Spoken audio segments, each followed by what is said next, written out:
that are really big for people who are experiencing, like if you have to empty your leg bag, and like whatever the case may be, you may have to, there are all kinds of reasons why you need some privacy sometimes. And Vines, and I'm not here to just plug Vines, but I think that Vines has thought about this and tried to make it so like high visibility, access, and people who are open to receiving information about how to make it better. And that to me is fundamental. So I would say that my experiences are improving over time. That's, I guess that's what I would say. And I'm not a young person, so, you know, if I'm going to get it in, I got to get it soon. So that's, I don't know, that, do you want to hear more, or does that make sense? Is that good? It makes a lot of sense, and it's perfect. Yeah. I'm waiting to get into some theater still. I have to find the right spot in Vancouver. Yeah, and that one is, well, I can say that I've never entered any of the theater spaces with a stage on that had a ramp or any kind of wheelchair accessible entrance. And that needs to change. Like, come on, a lot of these, I mean, even a lot of festivals that happen outdoors, they'll build their stage and have no ramp. Like, what's the point of you building your stage if you have no ramp? The church that I like, often these the larger choir events are held in churches, in some of the larger churches. And St. Andrews Wesley downtown was recently renovated, and I don't know what they changed. It was not accessible. Massive, huge cathedral, right? The one that I'm talking about where I was asked how I was going to get on stage, that church renovated, spent tens of thousands of dollars renovating the stage area, and they put a ramp, but only up to the musicians pit, like where the musicians go. So it's not accessible I can't use the ramp to get on stage in that venue, even though they spent a lot of money renovating it for accessibility. So I would love to see things built initially for accessibility, and then it includes everyone, right? Mm-hmm. Thank you, Star. So I'm gonna ask the same question to Valen, and just to remind you, the question is, what is your relationship with art making like as a disabled artist? Well, my art has always fundamentally been based around my lived experience as, like, sorry for crude language, but as a crazy person. Like, that is the main way that I identify, like, myself out in the world, like experiencing my own brain. And I have felt a lot of need to, like, tone down the way that, like, I convey my own lived experience through art. And sorry, I'll probably pause a couple of times because, like, I need time to think about my words a lot. But I have honestly done a lot of, like, censorship and working to make my art a more comfortable journey for, like, outsiders to look at. And, like, sorry. Gosh, it's sorry for being messy about it.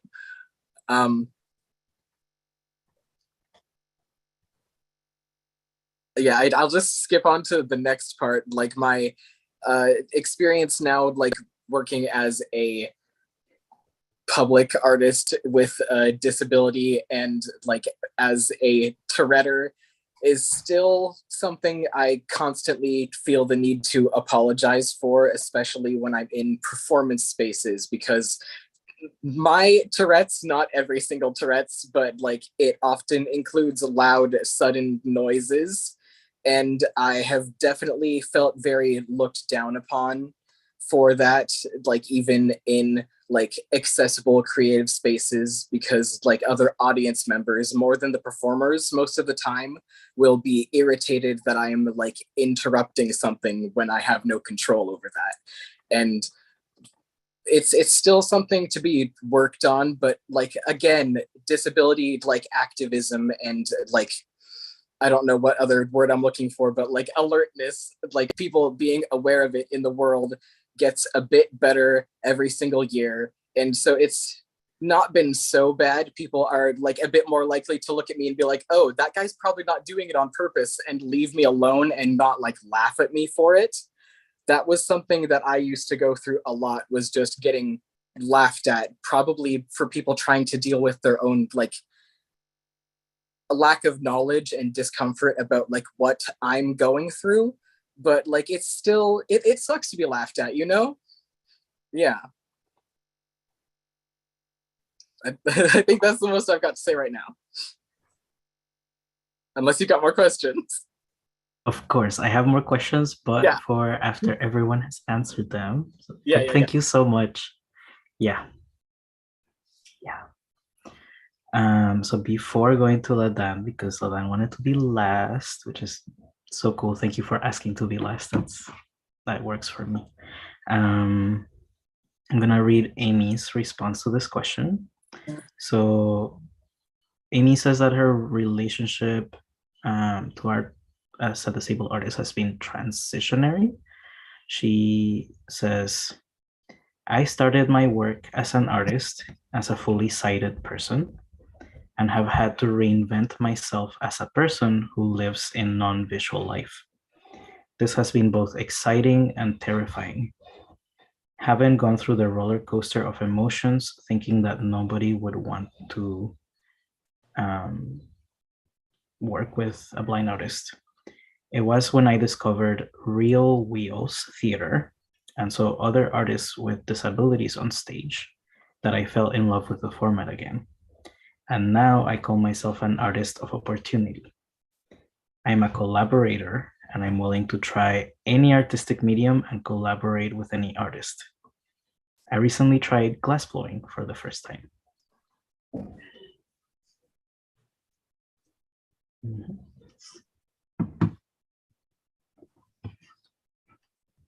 So that was Amy, and now we're going to Ladan.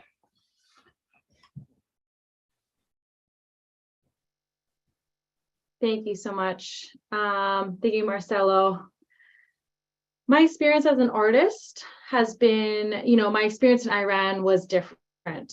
Over there, I was in school. I took 3 different majors.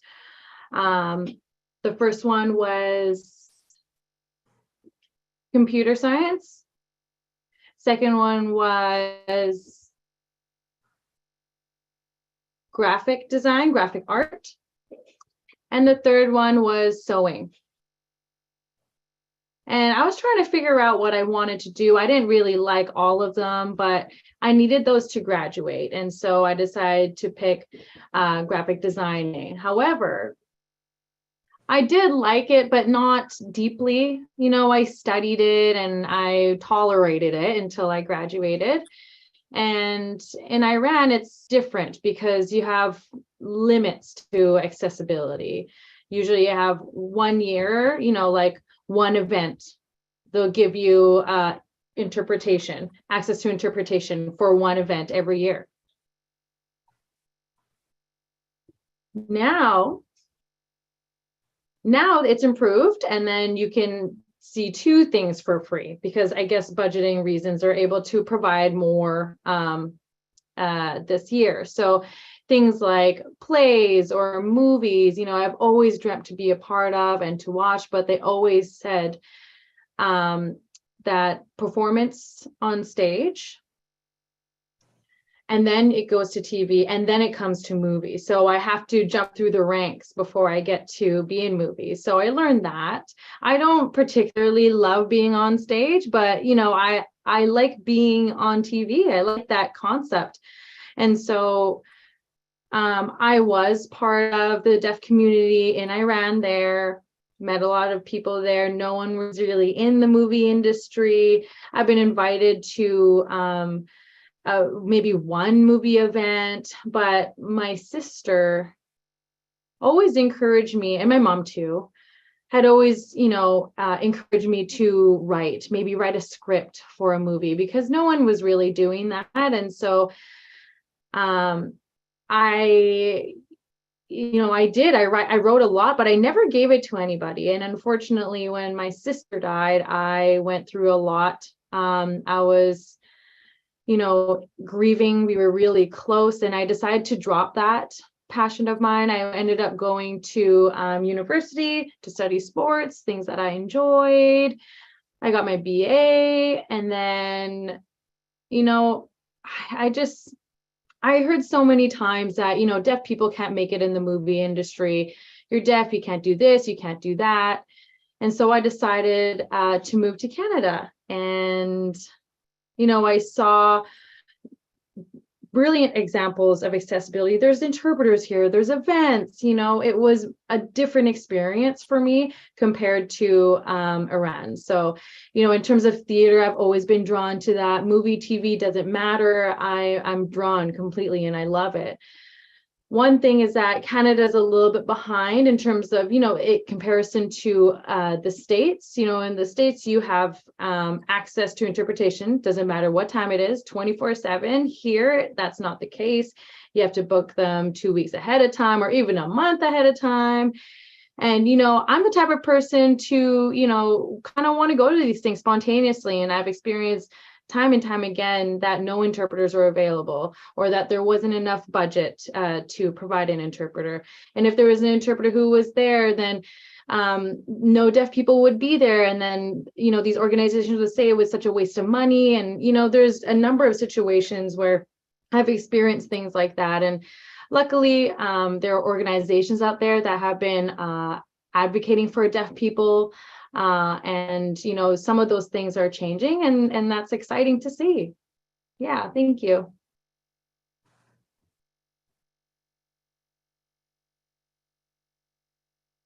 Thank you so much. I'm really grateful to also get your perspective as an immigrant, as a person who grew up in a different place.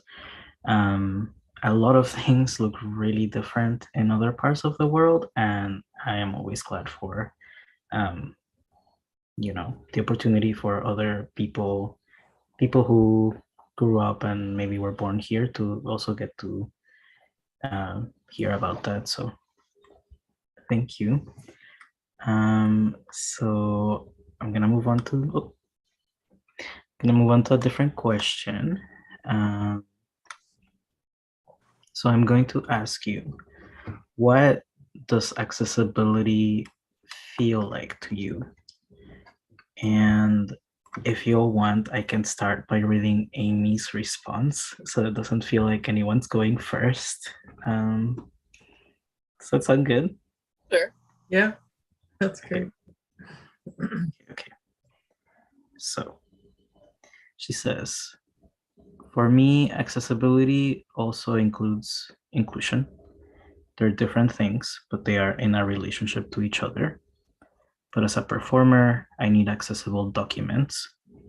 I often get given PDF versions of scripts that I can't read, where they have watermarks on them. So auditions can be frustrating when casting directors are not giving me materials in an accessible format. It also looks like people in the space with me having conversation. Oftentimes, I find that I'm in a social environment and nobody talks to the blind girl in the space. It also looks like the willingness to collaborate. Some people are afraid of how they would work with someone who is blind, and some people jump right on in with both feet and just embrace the experience. That's what inclusion is for me: the ability to own my space, to speak up when I have access needs, and for the space to be made safe enough for me to do that without feeling judgment and embracing that feeling of camaraderie.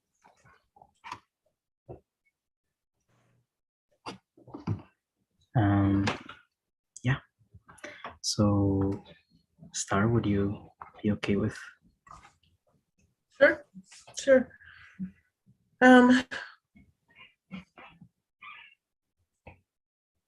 I guess one of the things that I continuously think about is if we just thought of these possibilities of all of the people who might participate or be part of a community up front and consulted them and didn't just think that we know better for other people, and built and constructed and created around that, then we would be in a better space, right? There's a lot of money that goes into architecture and in development. Maybe not architecture, but development for sure. That entirely excludes any sort of disability or any sort of difference, I would say. And so for me, what I would, and it varies from person to person. I can only speak from my own experience. For me, what accessibility means is, what is it? How do I experience it? I'll give an example. So recently, I helped organize an event through my work. It was a food security meeting with people from all over the province. People came in from all over. We were in this beautiful, huge space with like 8 tables in this whole big space. It was spaced out wonderfully for COVID concerns, right? So people had enough space, they didn't have to be on top of each other. But when people organize a room, they often forget that if it works for when people are when the chairs are at the tables, it doesn't necessarily work for access for people to get by who are maybe visually impaired or use a wheelchair or use any mobility aid to get by once people are in those chairs. And this is something that I see so often and all over the place, is that once people sit down, they take up twice as much space as they did when the tables were being organized. So for me, that was the thing. I actually I stopped everything and had to move the tables. I was like, there's enough room in here. We can fix this. It doesn't have to be awkward and uncomfortable. For me, the difficulty is always that awkward and uncomfortable moment when you realize I'm not going to fit through there. Someone's going to make a big scene going, oh, I can help you. Oh, I can do this. Oh, I can make this work for you. And I think sometimes what they're trying to do is tamp down their own guilt around not having thought of that in advance, because then they make you a spectacle in that moment and you don't have the opportunity to just blend. I had a work event. We had this huge all staff meeting. So it's like 200 people. And when they decided to take a picture of all of us. I'm at the back of the room so I can get in and out.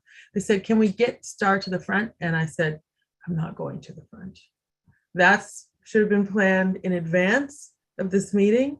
I will not make you feel better by making everybody get up and now making my way to the front so you can get me in a picture that makes you look more woke and inclusive, when the reality is you didn't think of it until you looked and said, oh shit, Star can't get up here.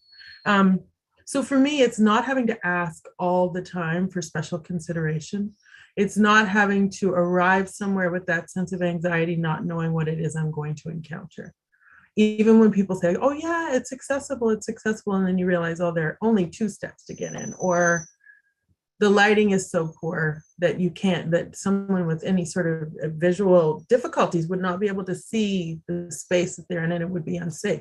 Or there are tripping hazards if you're someone who's a cane user, or there are cords, or, or the music, everything is so loud that it's sensorily overwhelming to people.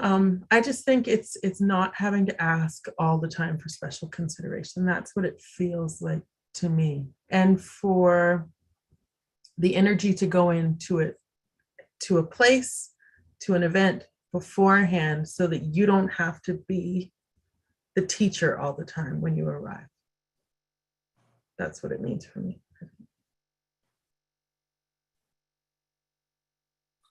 Mm-hmm. Cut. Yes. Great responses for me. I'm not the best moderator, but again, I don't mean this to be like a panel, and also this is like a disabled people panel, and I just so happen to actually be quite bad at asking questions. I'm really good at receiving information from people. But asking questions is a challenge. So you have no idea how long I sat down preparing for this, just thinking of what to ask y'all. But I did it. And, I hope I that the love it. questions are good. I think it's great. I think the questions are great. Thanks. So I'm going to ask Valen the same. Well, the first thought about like accessibility, which I agreed with Amy is our phone panelist, yes, is the intersectionality part that comes with accessibility, and like the fact that it needs to meet way more criteria than just like somebody who uses a wheelchair or a cane, or like, the like very base things like culture and stuff also comes into like proper accessibility, and making sure that you have space for like people to use drugs and whatnot to be safe and to be respected, and to like also have their part heard. Because like a huge part of being like disabled and like being poor and being racialized is also being very messy about it, and having the room to be a messy person and still respected as a person. That is very deeply. Valen, sorry, Yeah. give us 1 second, just because Melanie has gone. Oh, yeah. So sorry. It's all right. Yeah, why are you whining at me?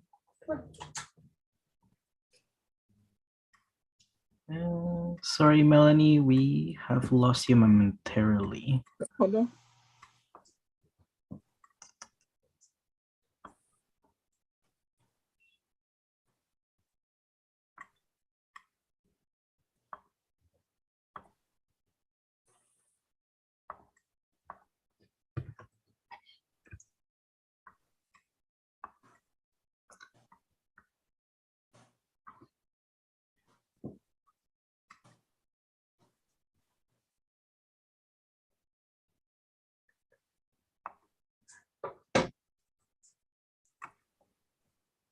Okay. Technology, you gotta love it. I think we can see Melanie now pretty well. It seems like it. Yes. Perfect. So, as you were saying, Valen. Okay, let's see. Where did I leave off?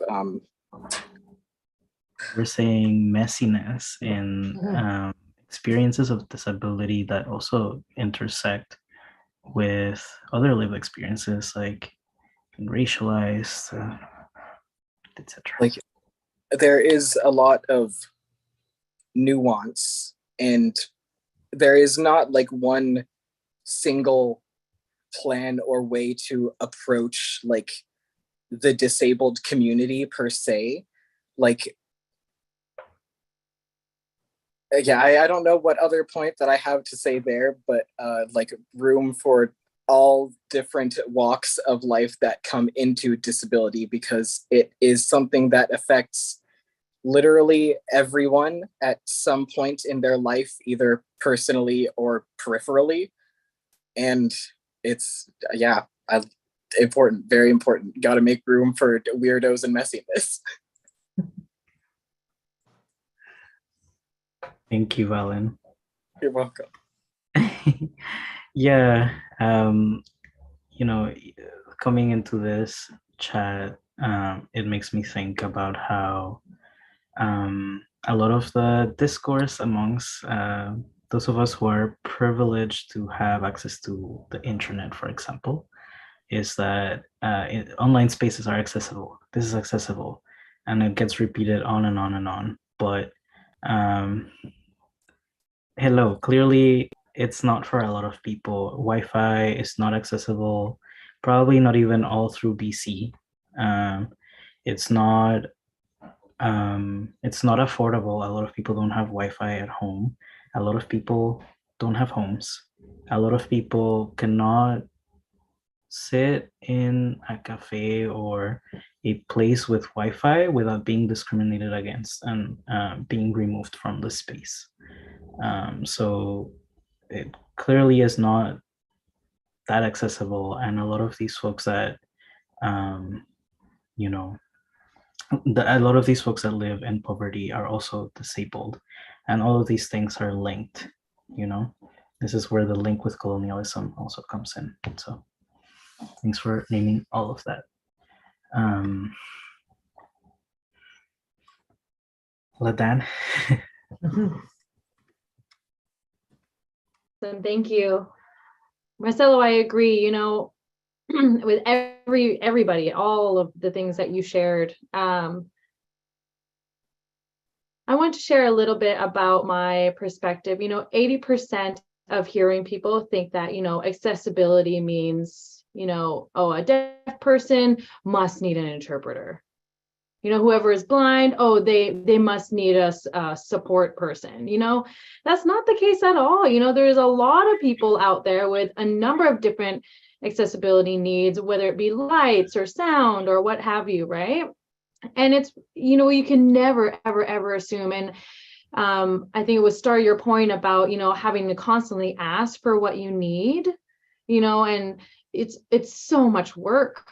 I prefer that it would just be there, already thought of and already set in place, and not my job to teach these people how to to be accessible, and why not have a course on accessibility for those who work in those organizations, something to implement in training. I wish that was something that existed. And, a lot of those organizations, who have a lot of experience with accessibility end up being overloaded and just burnt out, because not everybody is sharing their load, and things like internet, right, you have it right there. It's not always reliable. Wi-Fi is not always reliable, even electricity. And when we're talking about stage performances and accessibility, people with wheelchairs, usually they're, last to be thought of. They should be, why not the first ones to come in, and the thing is about people with disabilities is that we're often forced to be patient, and sometimes that's not always there for us. So I noticed, in terms of accessibility, or as part of me, disabilities, there's a lot of focus on deaf people because, it's kind of obvious, right? We were using sign language, we're involved in things, we are asking for lots of support. And, that's not always fair for other disabilities, right? Okay, if we're thinking about sports, disabled people in sports, I see a lot of disabled folks in sports, but no deaf people, right? So why can't deaf people be involved in all sorts of things? And secondly, events happening on stage, people often don't hire deaf people because they're like, oh, well, they can't speak, so we'll just hire somebody else. And otherwise, modeling as well, you don't see a lot of disabled folks doing that. Amputees, where are the deaf folks? Where deaf people can model, right? So, there's also that, I think deaf people also need to be highlighted, right, to be included.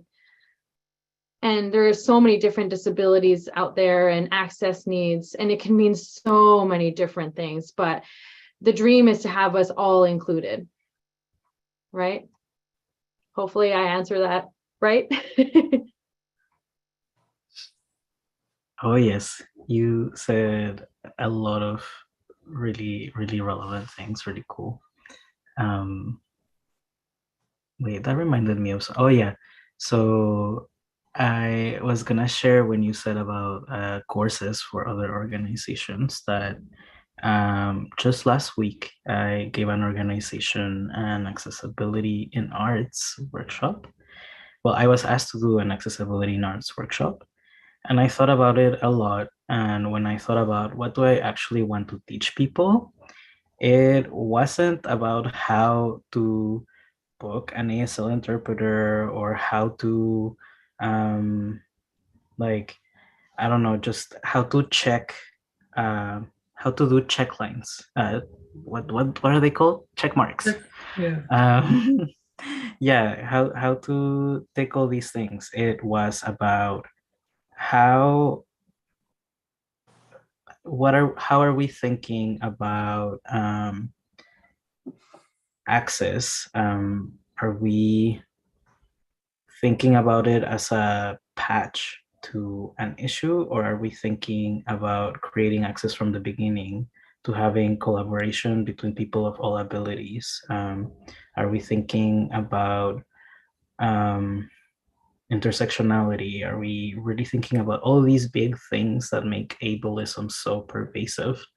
And so I did that, and I think there's still some things that maybe we should have in mind, like a little mental checklist to provide accessibility to a lot of people. But at the same time, that's not all that should happen. So yeah, I mean, all of that could be an addition to my initial workshop, but there you go. If anyone is from any organization and you'll want to pay for that workshop, let me know. Send me an email. And maybe in the future, I will collaborate with someone else to give the workshop as well. Or we'll collectively add to that. But anyway. So I am going to ask another question. We have half an hour. I think we should be fine to... I only have 4 questions. So I'm only asking for questions, yo. Unless we just want to talk about anything else, but no, I'll just ask 4 questions. So my next question is, have you had to carve space for yourself in order to have your art practice compensated monetarily or acknowledged? And what did this look like? I'm gonna copy paste this one into the comments. It's kind of long.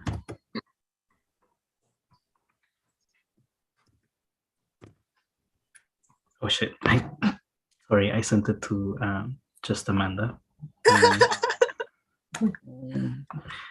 Wait a minute, everyone. Yeah, there you go. Okay, now everyone can see it. Should I start with Amy's response again? Sorry, did you say that again? Oh, sorry, should I start with Amy's response again? Yeah, I think so. I love Amy's responses. So I love yeah, same. Amy warms it all up for us. True. It's the warm up. So she says, do you know there is a stigmatization around artists with disabilities?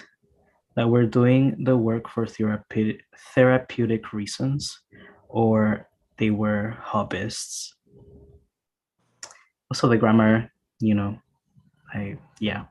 but I take myself serious as an artist. I do the work as if I'm being paid $1 million to do it. Every artist with a disability is in a different position. Some of them are on disability income, which means that they actually can't receive a living wage for doing their work.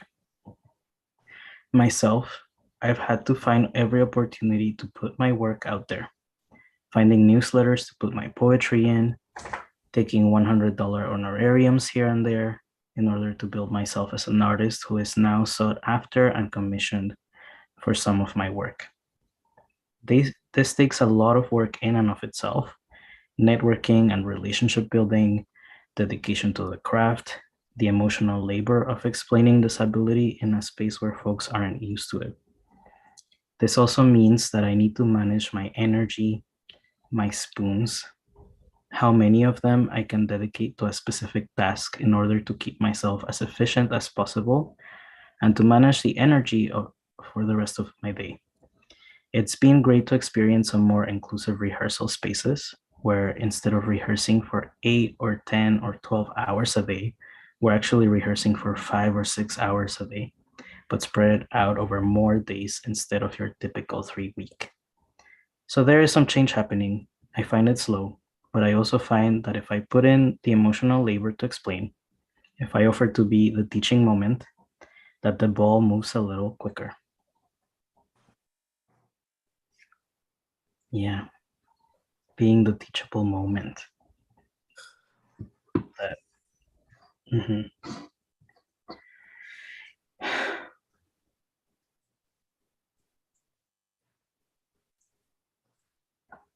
Would you like to give it a go, Star? Yeah, I just that the teachable the statement about the teaching piece just landed really heavy because it is I mean, you don't want to deprive people of information because you want them to be able to do better. But you don't always want to have to be the teacher, right? You don't always want to have to be the teacher. See, I'm in a meeting. So yeah, I would say that primarily like most of the stuff that I've done has not been compensated, right? It's usually as part of something. I mean, I've had opportunities that have come out of things that I have done that were not compensated. So I guess ultimately you do end up being compensated, but I don't think I've been able to focus on it as much as I would like to, because it isn't, right? Like part of it is when you're in a space or when you're doing something, you really want to be able to be comfortable, and that's not always the case. And so you have to be really picky and choose what the instances where that's going to be possible. You can't just, spread yourself wide because it's not going to work. It doesn't actually, the opportunities are not there for that. It just legitimately, not every space is going to be able to accommodate any one of the disabilities that we've all described here today, right? We have to be very picky. We have to be careful. We have to have a thick skin because we know we're going to get our feelings hurt, right? We know we're going to get our feelings hurt. If not only by someone coming and telling you what an inspiration it is to see you out. But yeah, I always hope for opportunities for there to be more spaces where it's acceptable to be seen and heard, or for there to be space for you. But I think we have a long way to go still. I think we really do. And so at this point, I'm definitely more comfortable sticking to the known quantities, like the safe spaces that I do know of. And I find that in those spaces like Vines and like some of the other spaces, I'm doing my guitar I'm doing through GF Strong Vancouver Adaptive Music Society. They're teaching me how to play piano. I mean, guitar, I don't even know what I'm learning, but they're teaching me how to play guitar, but they would do piano. I'm sticking close to those spaces that I know work for me. And then hopefully through that, I meet people like the folks I'm meeting here today, the folks that I met through Vines, and that in that way, we help build the path, right? And also open doors for other folks too. Because I mean, we have so much to offer. We have so much to offer. I'll leave it at that for now. We do. You heard it here, folks. Hire people, but also make sure that you can actually, hire people and provide good experiences, or that you are knowledgeable, that you have analyzed some of your ableism. You can't always unlearn everything that you have learned in one sitting, but there is a lot of work that we can do individually before trying to, work with someone and then just harm them. That's one thing. But thank you. Valen, how about you? I've definitely had to spend some time carving out the proper niche and work for myself over the years. Being a neurodivergent artist has been difficult because I definitely don't pick up on all of the cool business things of being an essentially like self-employed artist. So I struggle a lot with the communication aspect and interacting with the audience and like keeping on a consistent schedule because I'm often trying to deal with all the ingredients in my brain soup, and that doesn't leave me a lot of time to make sure that I'm doing all the business properly, and that, you know, kind of inherently makes me lose out on money. And people on the internet refer to that as ADHD tax, I believe. I think it's a pretty relevant term where you essentially just pay money for being alive that would not otherwise be paid, either because you literally need to like pay for more accessible things that are like easier to get through and to understand and to like have in your routine, or because like you are losing out on money and opportunities by trying to forge these pathways yourself, which is like, it's true for things other than ADHD, but like that's the first name that kind of comes up. And yeah, it's been mentioned earlier, but like needing to, you know, take like a little like $100 grants here and there, like just because you don't get the same opportunities as everybody else when you're trying to make sure that you also get your access needs met. There's just an inherent loss that comes with making sure you're taken care of.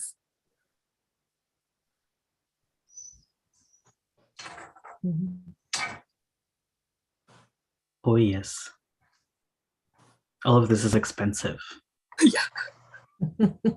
And also to say, you know what, sometimes also I want to name that we shouldn't have to work oftentimes. I mean, some work is cool and, you know, rewarding personally, but a lot of work is just colonialism. Yeah. And maybe there's folks out here who shouldn't be paying, who shouldn't be having to work and produce to, you know, live on stolen land, stolen peoples. So just send money to people just because, you know, if you have money and you're able to make money more easily, send money. You don't have to have anyone working for you. Just, you know, open up open up the wallet. I'm with you, Marcelo. I agree. Make it happen. Ladan. Awesome. Thank you.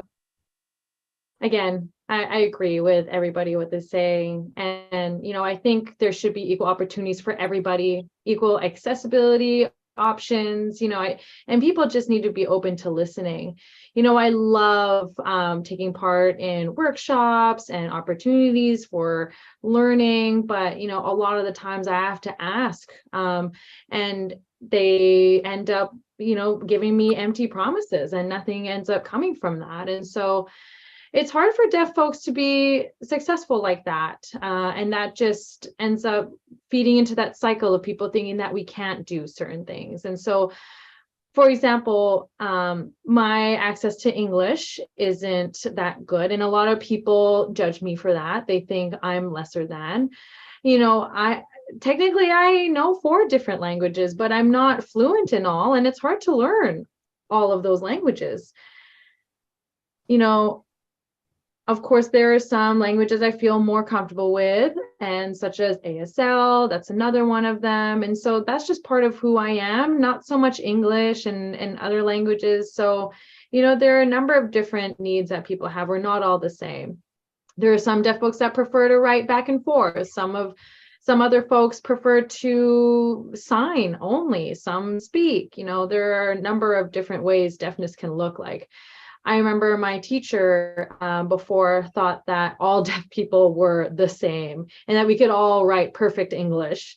And of course, that's not the case. We have immigrants here, some people who use ASL as a third or fourth language, whatever it is. Sorry if this is off topic, but, again, I think we all need more accessibility to even internet, everybody with disabilities. So thank you. Thank you, Kay. I can see what you're saying in the chat. Thank you so much. Kay's always been such a huge supporter. So she's always, or they're always supporting everything that I'm doing. So thank you.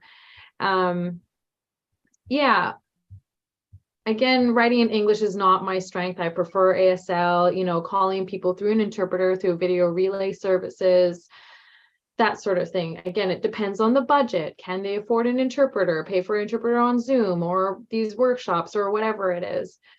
A lot of frustrating experiences, but, hopefully, I've been hoping to get sustainable work. A lot of them are asking for certain, degrees, which I do have, but they don't recognize the ones that I have achieved in Iran, which to me is completely unfair. A lot of folks have studied in other countries, have done their work, and a lot of those credentials aren't being recognized here. Imagine, you grow up in another country, you have big dreams, moving to, Canada or the States, and then you come here and then there's yet another barrier, oh, okay, I thought this life here was going to be different, or I thought hearing people would be more willing to learn ASL and things like that. There's lots of barriers for deaf folks, and sorry, anyway, that's it. Thank you. Oh my God, no worries. All of that, everything you said on topic, important, and things that we need to hear about. And well, if you want to share it, we should be able to receive it.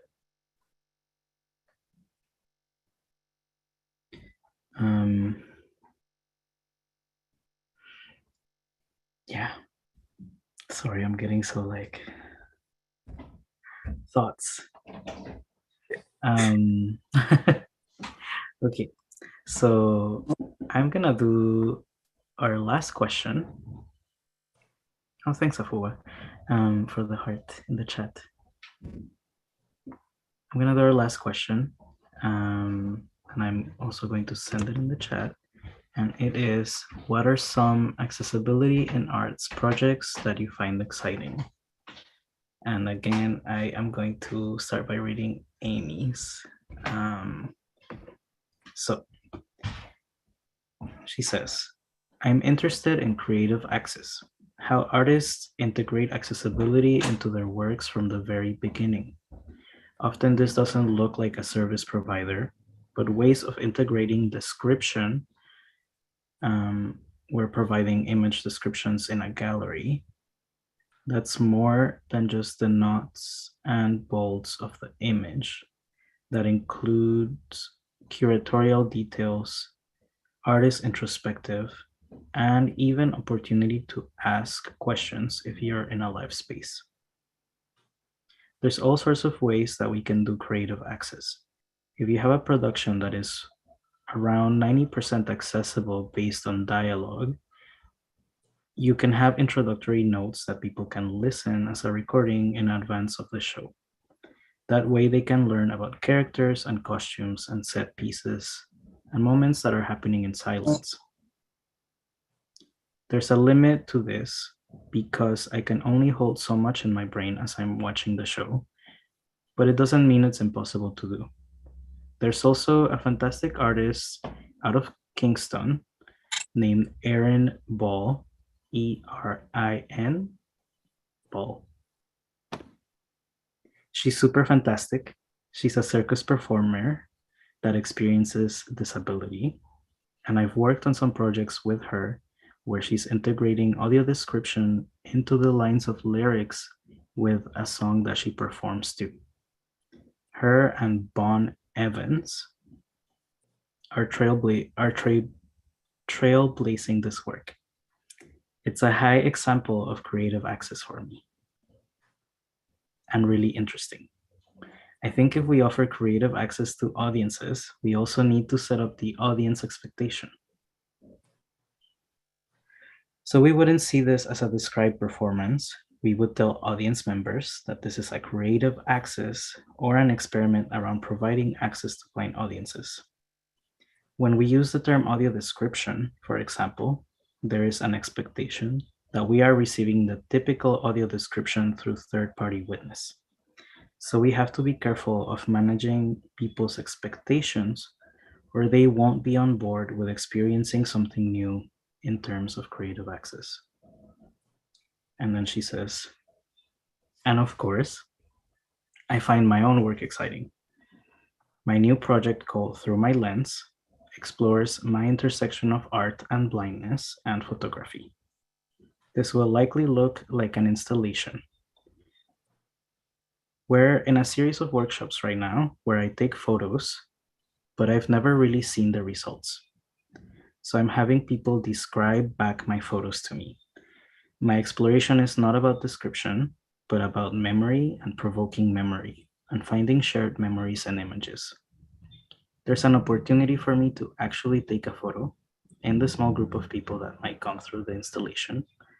And when they receive it, it has the parting gift. It would be obscured and away as if they were seeing it through my eyes.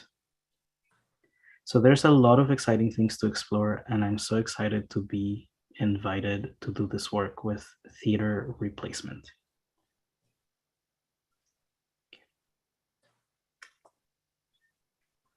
That was it.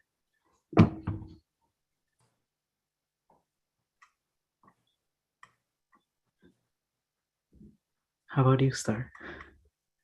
I don't really know how to answer that question, especially after Amy's beautiful and so detailed, like really thoughtful answer.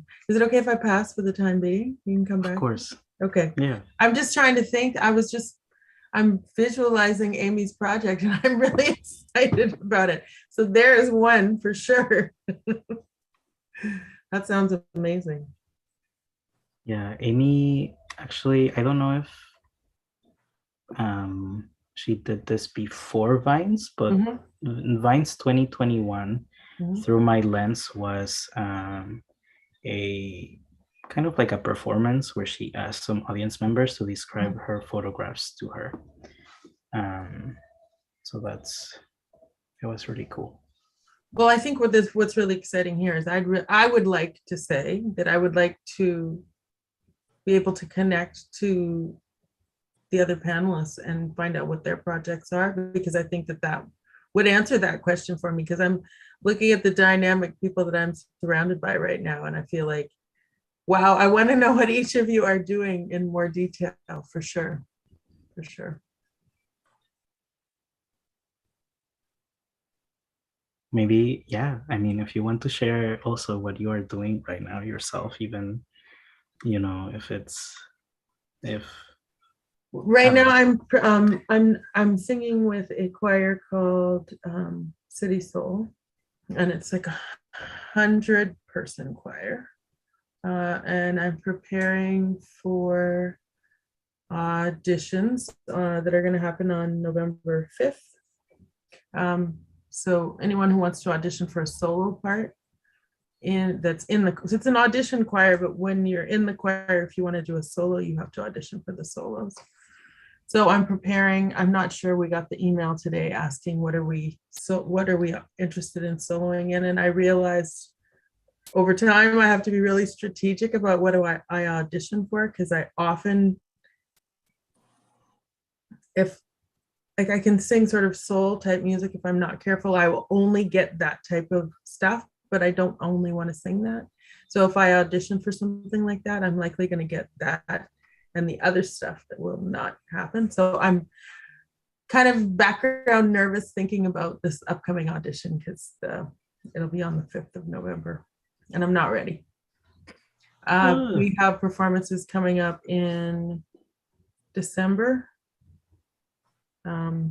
And I kind of ignore all of it until it gets closer because I don't like thinking about selling tickets and promoting a show. I don't even until I actually know what I'm singing, I kind of don't want to worry about that part. And we always, I mean, the tickets always sell. It's not like we're struggling to sell them. So I will do my part. I know I'm supposed to. But yeah, that's what I'm thinking about now. And again, it's depends on where it is. Like the space that we usually do shows in, I know how to pre-stage for that. I have to do some acrobatics to get on stage and stuff, but that's what's coming up for me. Well, I would really like to purchase a ticket for this. I would love to hear you sing and do the acrobatics. I will make sure that I share that information so folks know. Amazing. Yeah. Thank you. Valen? Well, I'm doing some cool work with the okay, hold on. I'm bad at remembering the name. It's acronym is DAAA for Disability Arts and Activism Archive, which, I mean, I admittedly don't know like a lot of like big and deep information, but the project that I'm working on right now is very, very exciting and involves a lot of artists, and I will be interpreting the stories of other disabled people, which is always very exciting to be able to like connect with other people on that kind of level. And yeah, that's about the most exciting thing that I've got to say for right now. That still sounds really exciting, and it does have to do with accessibility. It has to do with arts. It has to do with EU doing something cool. So, you know. So DAAA. Yeah. That sounds great. But then, how about you? Yeah, thanks. I'm really excited about making a film. You know, that's always been a thing I wanted to do. And in 2017, I did make a film, but since then I haven't made anything. So I'm hoping to develop something soon. You know, it's going to be hopefully a 5-10 minute film, you know, nothing too long. I love brainstorming and planning and being creative that way. And hopefully I could do that every year. And one day host an exhibit and hopefully have all of you involved and everything. And yeah, so sorry about that. My battery is running out. But yes, I want to be more involved in more performances and more theater, but you know, sadly, grants every year are pretty limited. You know, the one at least that I'm applying for is only once a year. So I wish they provided more for the types of dreams that I have. But yeah, I'm really excited about that. Thanks.